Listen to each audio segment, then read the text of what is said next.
هابي هالوين وكل عيد رعب وانتم طيبين. اهلا بيكم معايا في حلقه جديده او درس جديد من دروس تعليم الكروشيه من وي. في درسنا النهارده هشرح معاكم شكل الميداليه الرعب دي، هي على شكل جمجمه.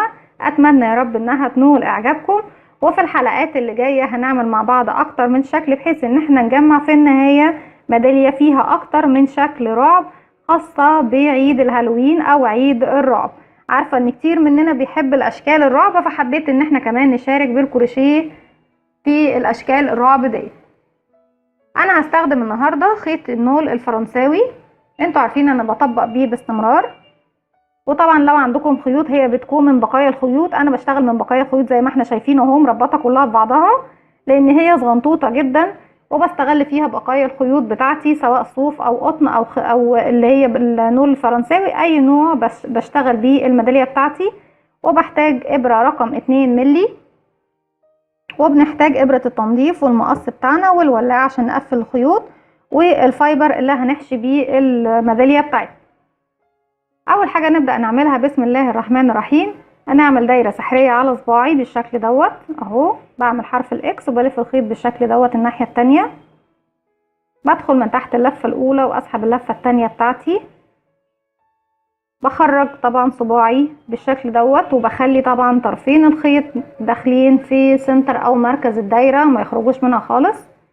هرفع الخيط المتصل بالبقره بتاعتي وهعمل سلسله طبعا عشان اقفل على الدايره السحريه بتاعتي بالشكل دوت، وفي نفس الوقت هي ارتفاع غرزه الحشو، واحنا هنشتغل النهارده بغرزه الحشو.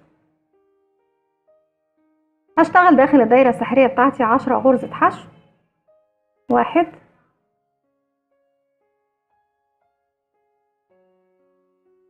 2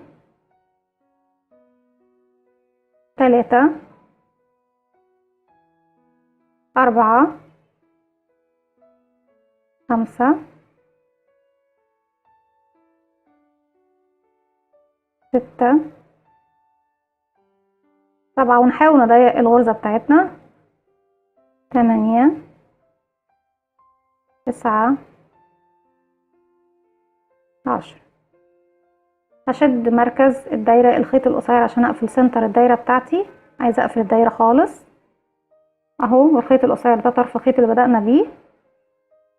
وفي اول غرزة انا ارتفعتها زي ما احنا شايفين وهي ضيقة جدا طبعا، بدخل وبعمل غرزة منزلقة، بقفل الدايرة بتاعتي بغرزة منزلقة. في السطر اللي جاي هبدأ اشتغل سطرين على 10 غرزة حشو ب10 غرزة حشو، بس في فكرة هنا دلوقتي. هنرتفع الاول سلسلة. انا بشتغل دايما في حرف الفي، يعني ده حرف الفي بيكون عندي فيه الضلع الامامي والضلع الخلفي. انا مش هشتغل في الحرف الفي، مش هشتغل كمان في الضلع الامامي اللي في وش ده على طول. انا هشتغل في الضلع الخلفي اللي بيكون بعيد عن وشي. هنشتغل 10 غرزة حشو بس على الضلع الخلفي. 1 2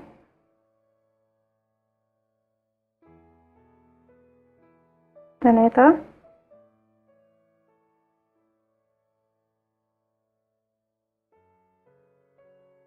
4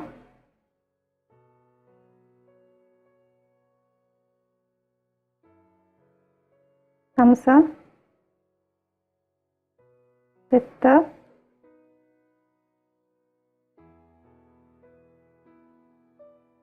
7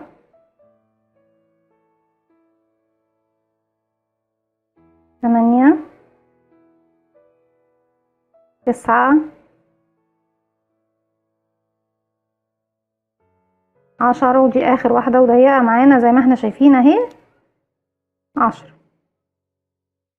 بالشكل ده خلصت ال10 غرز بتوعي. بشوف اول غرزة موجودة عندي اهي، بقفل فيها بغرزة منزلقة.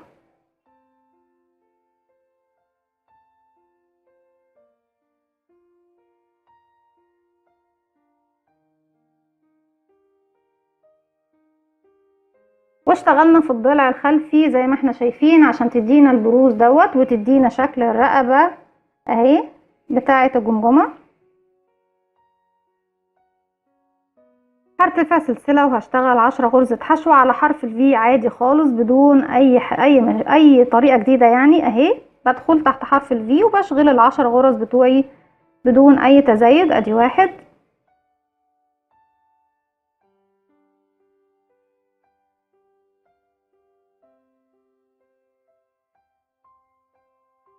2 3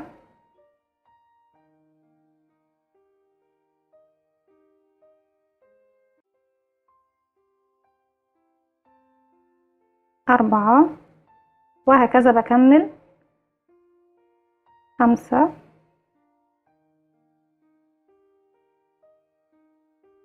6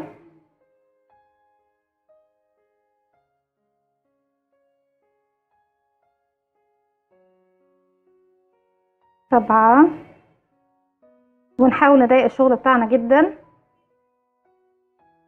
8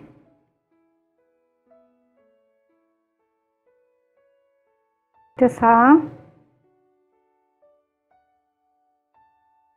دي اخر واحدة اهي 10 وبنقفل بمنزلقة في اول غرزة طبعا ارتفعناها بالشكل ده.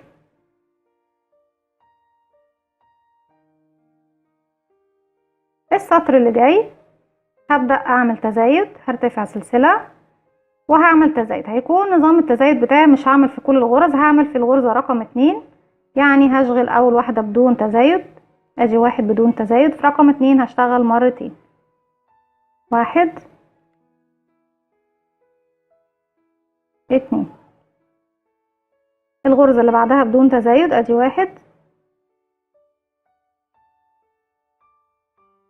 واللي بعدها هشغل فيها مرتين، 1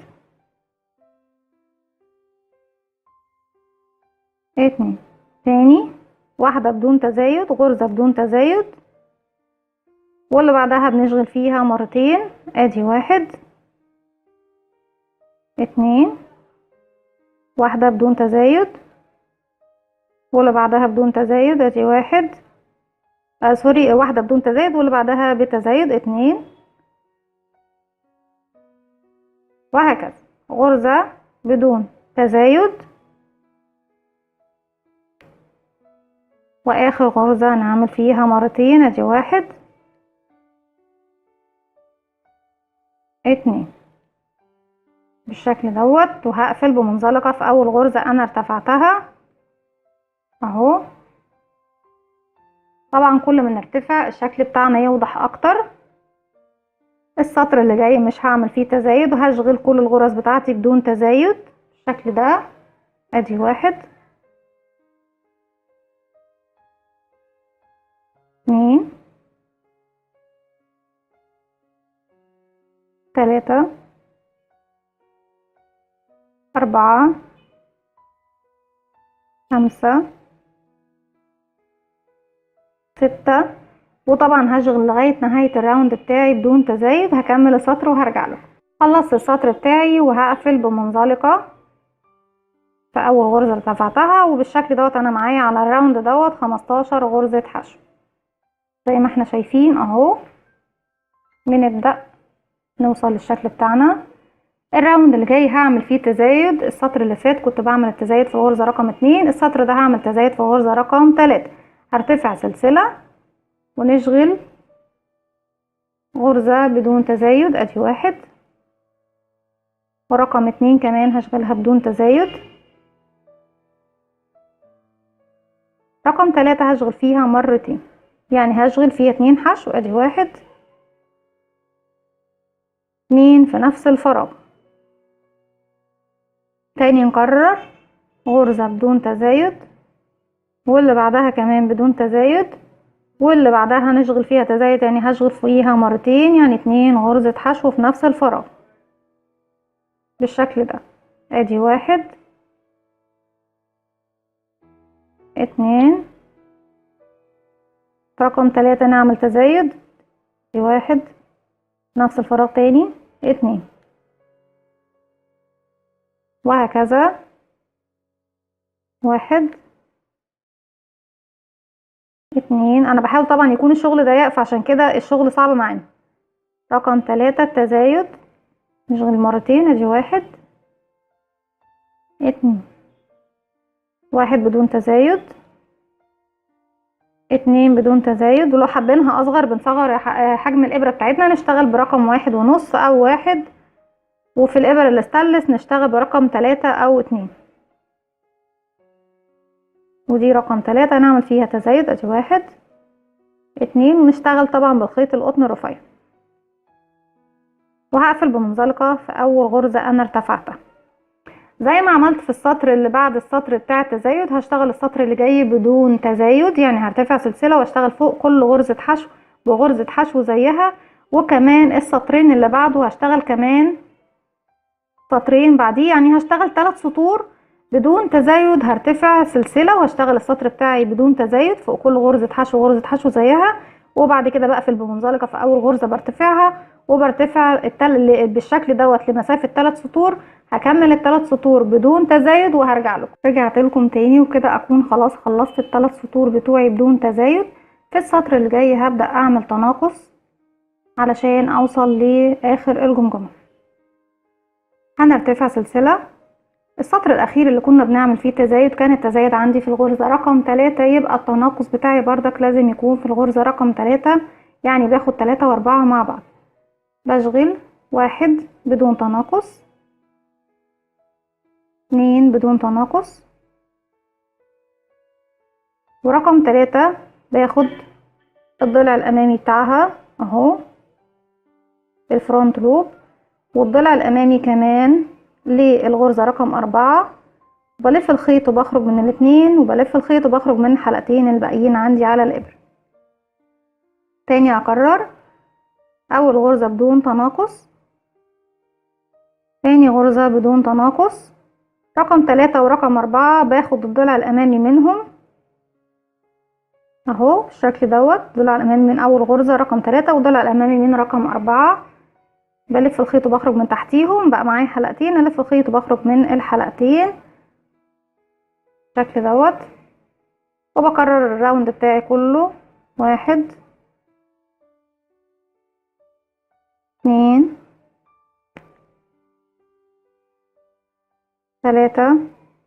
طبعا لا سوري، 3 هنعمل فيها تناقص، و4. ادي 3 و4 مع بعض.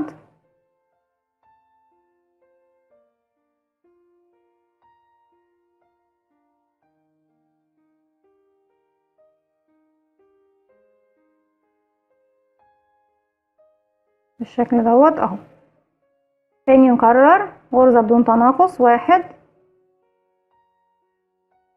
2 بدون تناقص، 3 و4 باخد الضلع الامامي من الغرزة لل3 والضلع الامامي من الغرزة رقم 4، وبعمل التناقص بتاعي 1 2 واخر 2 بعمل فيهم تناقص. ونكرر المعلومة اللي دايما نقولها مع بعض، لما بكون بعمل تناقص او بعمل تزايد لازم اخر غرزة تكون عندي فيها تناقص او تزايد، ده اللي بيثبت لي ان الاعداد اللي انا بشتغل عليها بتكون صحيحة. بعد كده بقفل بمنزلقة طبعا في اول غرزة انا ارتفعتها بالشكل ده، وببدأ اعمل بس احشي الفايبر بتاعي. وطبعا لو حابينها اطول بنزود عدد السطور اللي هي بدون تزايد.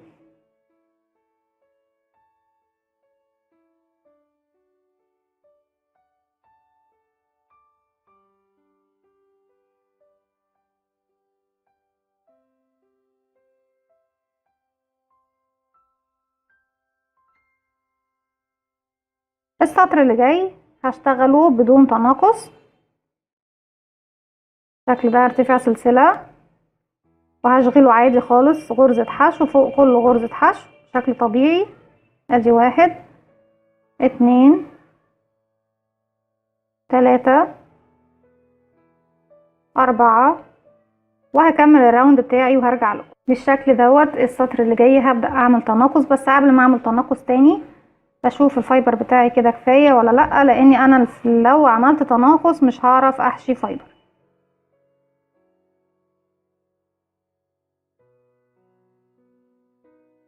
خلاص كده كفاية. التناقص السطر اللي فات كان فيه الغرزة رقم 3، يبقى التناقص عندي اللي جاي هيكون في الغرزة رقم 2.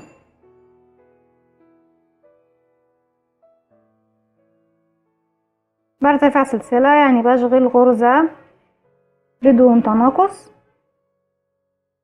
واللي بعدها الاتنين اللي بعدها باخد الضلع الامامي منهم وبشغل التناقص بتاعي رقم 2 و3 بعمل تناقص، وهكذا 1 بدون تناقص و2 و3 بشغل فيهم تناقص، تاني 1 بدون تناقص و2 و3 بنشغل تناقص مع بعض، تاني 1 بدون تناقص، والغرزتين اللي بعدها بنعمل فيهم تناقص مع بعض،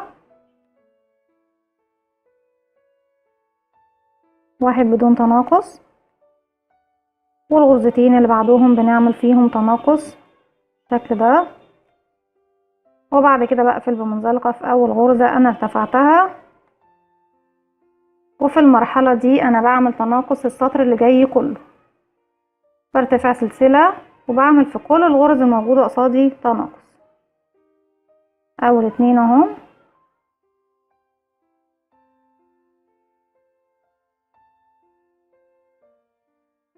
والاتنين اللي بعدهم بس اشوف انا فين اهو،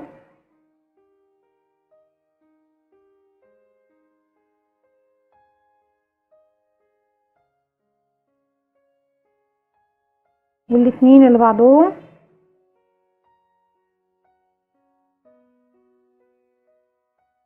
وهكذا طبعا لغاية ما بقفل الدايرة بتاعتي كلها.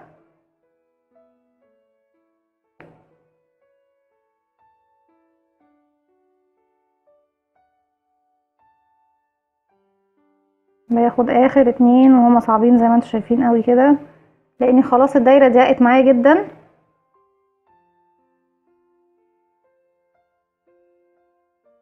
وبعد كده بقفل بمنزلقة في اول غرزة احنا عملناها،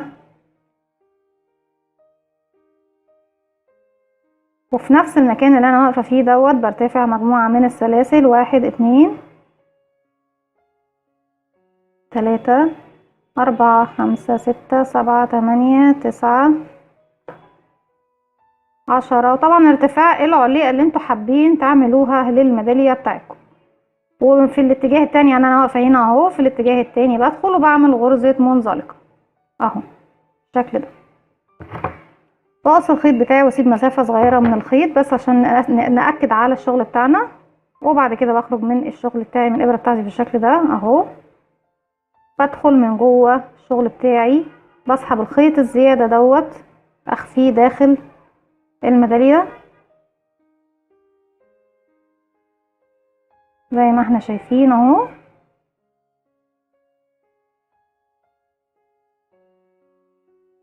كده بدأنا خلاص عملنا الميدالية بتاعتنا بالشكل دوت. وزي ما اتفقنا حابين نكبر في الارتفاع هنزود في الارتفاع مفيش مشكلة.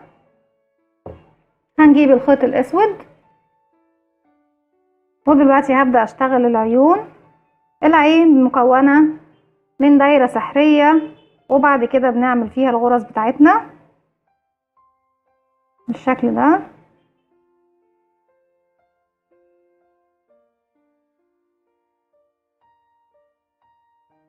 هرتفع سلسلة وببدأ اشتغل داخل الدايرة السحرية بتاعتي مجموعة من الغرز. ادي 1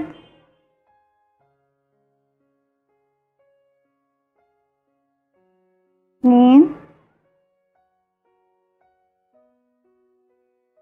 3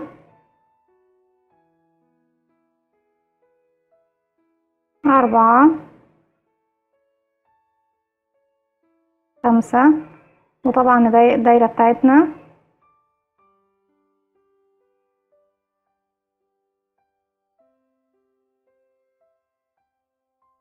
6. هشد الخيط طبعا واقفل الدايرة بتاعتي كلها خالص، اقفل سنتر الدايرة وهقفل بمنزلقة في اول غرزة انا ارتفعتها. وطبعا المسألة صعبة شوية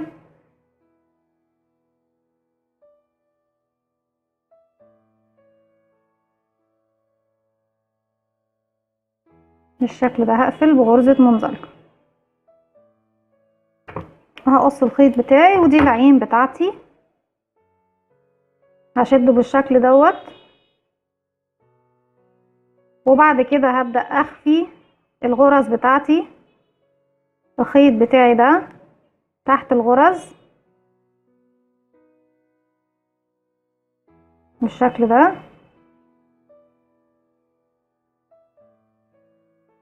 بالشكل ده زي ما احنا شايفين. في المرحلة دي انا زي ما انتوا شايفين طرفين الخيط اهم. انتوا طبعا بتسألوا انا ليه ما سبتش خيط عشان اخيط بيه العين. هنشوف دلوقتي احنا هنعمل ايه. هقص بس الخيط الزيادة ده، هجيب الولاعة بتاعتي وفي طرفين الخيط دول، بس انا عايزة اضمهم على بعض شوية.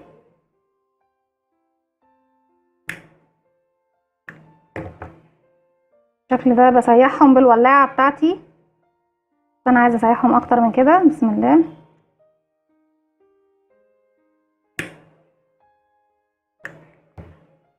وزي ما احنا شايفين باجي في المكان اللي هحط فيه العين وبلزقها بالشكل ده. دي اول عين معايا، والعين التانية بتاعتي اهي.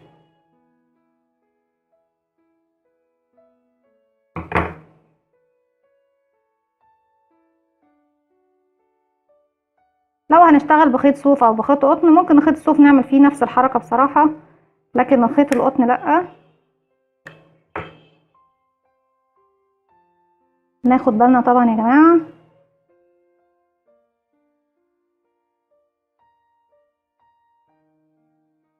بالشكل دوت بركب العيون بتاعتي. بعد كده بلضم الخيط، هلضمه وهرجع لكم. رجعت لكم تاني، وهي الابرة بتاعتي والخيط باللون الاسود. باجي طبعا من المنطقة دي اهو، بفوت طبعا السطر او السطرين اللي احنا بنشتغلهم من تحت، وبدخل في المكان اللي هعمل فيه السنان او البق بتاعه. زي ما احنا شايفين اهو، بدخل وكل اتنين اهو زي ما احنا شايفين اقرب اكتر. بفوت الغرزة دي وبدخل اهو، بروح للمكان التاني اللي هخيط فيه بالشكل ده. برجع تاني اجيب الخيط بتاعي هنا اهو، ادخل في المكان ده هو واروح لمسافة ابعد بالشكل ده. تاني هرجع لنفس المكان اللي انا كنت فيه، واروح للمكان الاخير اهو، وبنروح نخيط بالشكل دوت. هرجع تاني للمكان ده بالشكل ده، ومن هنا طبعا المفروض ان انا بعمل من فوق لتحت،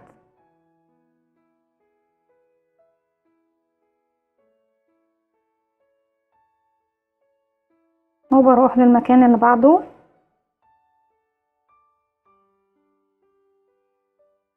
من فوق لتحت. سوري، بنزل تحت هنا اهو، وبروح للمكان اللي بعده فوق بالشكل ده. بنزل تاني تحت المنطقة دي، انا حاسة ان هي فاضية شوية، فهننزل تحت اهو نخلص دي ونزود سنة هنا كمان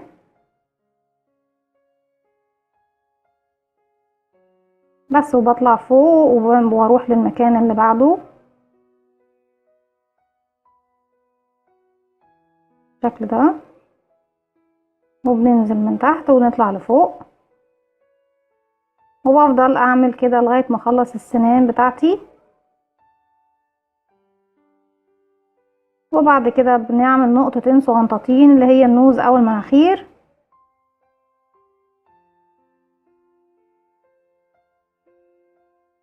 واحدة من هنا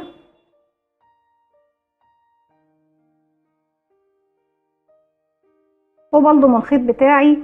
وبعمل كمان زي ما انتوا شايفين، المفروض ان انا كنت بعمل هنا مرتين وهنا مرتين زي ما احنا شايفين اهو.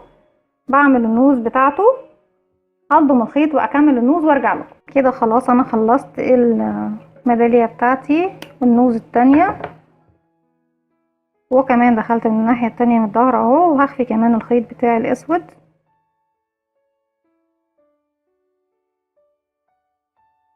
زي ما احنا شايفين بالشكل ده. زي ما احنا شايفين خلصت اول ميدالية رعب موجودة معانا في عيد الهالوين. اتمنى النهاردة فكرتي تنول اعجابكم. لو عجبكم الفيديو اعملوا لي لايك وشير وسبسكرايب، واستنوني في فيديو جديد من وي.